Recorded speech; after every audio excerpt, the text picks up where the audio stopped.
Shalom alaikum saudaraku, bertemu kembali di Joseph Stories. Di sini kita mempelajari firman Tuhan untuk semakin bertumbuh dalam pengenalan yang benar terhadap Tuhan kita.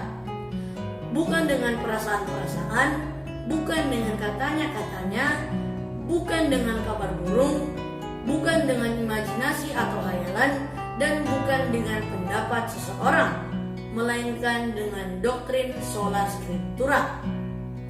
Ini adalah seri yang terakhir dalam pengajaran akhir zaman, di mana sebelumnya kita sudah membahas tentang kejatuhan iman Kristen pada akhir zaman, yaitu kemurtadan yang dahsyat, pengangkatan orang percaya, tentang antikristus itu, masa tribulasi atau masa aniaya selama 7 tahun, kedatangan Yesus yang kedua kali, dan masa 1000 tahun. Dan yang sekarang akan kita bahas adalah seri yang terakhir, yakni penghakiman umat manusia. Kata penghakiman dalam bahasa Inggrisnya adalah judgment. Bisa kita temukan sebanyak 285 kali dalam Alkitab King James Version. Sangat familiar kita dengar dalam aktivitas sehari-hari adanya pengadilan kepada terdakwa yang disangka bersalah atau melanggar peraturan, yang pada akhirnya diputuskan bersalah atau tidak. Bila bersalah, dimasukkan ke dalam penjara, sedangkan bila tidak, akan dilepaskan. Jadi sebenarnya di dunia ini pun kita sudah sering melihat dan mendengar peristiwa penghakiman yang mungkin lebih sering kita dengar istilah pengadilan. Baiklah, sekarang kita melangkah ke laut yang lebih dalam. Penghakiman dalam Alkitab dibagi menjadi 2, yakni penghakiman yang pertama adalah penghakiman tahta Kristus. Penghakiman tahta Kristus untuk orang yang selamat dan mengalami pengangkatan. Penghakiman yang kedua adalah penghakiman tahta putih. Penghakiman tahta putih adalah penghakiman untuk orang yang tidak selamat dan tidak mengalami peristiwa pengangkatan, atau disebut juga pengadilan terakhir yang terjadi segera setelah berakhirnya masa 1000 tahun. Mari kita teliti helai demi helai seperti meneliti bawang bombay. Yang pertama, pengadilan tahta Kristus menghakimi orang percaya bukan untuk dosa mereka, karena dosa mereka sudah ditebus Tuhan di kayu salib, melainkan dihakimi untuk pelayanan mereka selama mereka di dunia. Sedangkan pengadilan tahta putih mengadili orang-orang yang tidak percaya. Yang kedua, pengadilan tahta Kristus bertujuan memberikan reward atau mahkota bagi orang percaya. Roma 8 ayat 1. Demikianlah sekarang tidak ada penghukuman bagi mereka yang ada di dalam Kristus Yesus. Sedangkan pengadilan tahta putih menghakimi orang-orang yang memberontak terhadap kebenaran Tuhan dan tidak menerima karya penebusan Kristus di Bukit Golgota. Yang ketiga, pengadilan tahta Kristus terjadi sesaat sesudah peristiwa pengangkatan orang-orang percaya, sedangkan pengadilan tahta putih terjadi sesudah berakhirnya masa kerajaan 1000 tahun. Yang keempat, pengadilan tahta Kristus, semua perbuatan baik dalam nama Yesus Kristus akan dianugerahi mahkota kekekalan dalam hadirat Tuhan. Sedangkan pengadilan tahta putih, orang-orang yang mati rohnya dalam Kristus akan dilempar ke dalam lautan api dan selamanya terpisah dari Tuhan.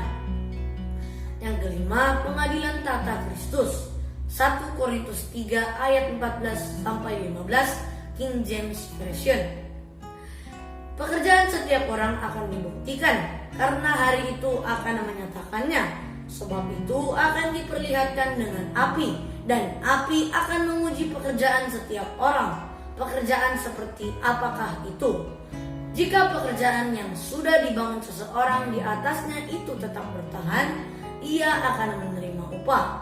Jika pekerjaan orang itu terbakar, ia akan menderita kerugian, tetapi ia sendiri akan diselamatkan, tetapi seperti melewati api.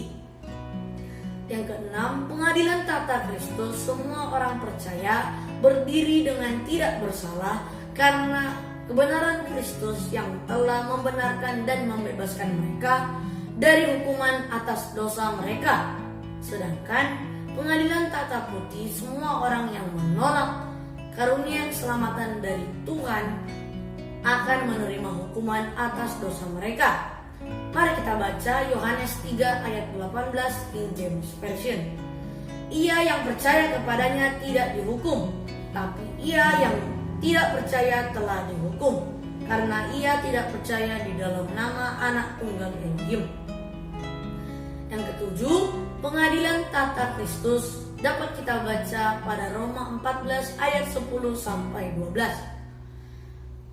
King James Version. Tetapi mengapakah engkau menghakimi saudaramu? Atau mengapakah engkau memandang rendah saudaramu? Sebab kita semua akan berdiri di hadapan kursi penghakiman Kristus.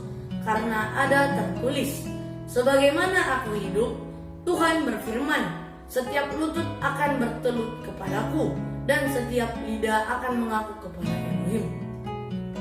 Jadi demikianlah setiap dari kita akan memberi pertanggungjawab dari dirinya sendiri kepada Elohim.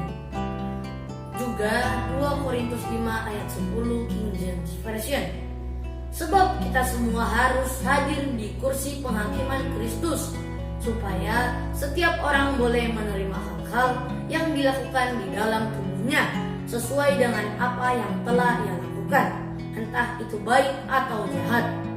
Sedangkan pengadilan tahta putih, Wahyu 20 ayat 11 sampai 15 King James Version. Dan aku melihat sebuah tahta putih yang besar, dan Dia yang duduk di atasnya.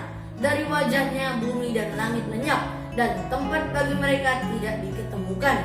Dan aku melihat orang mati, kecil dan besar, berdiri di hadapan Elohim, dan kitab-kitab dibuka, dan sebuah kitab yang lain dibuka, yaitu kitab kehidupan.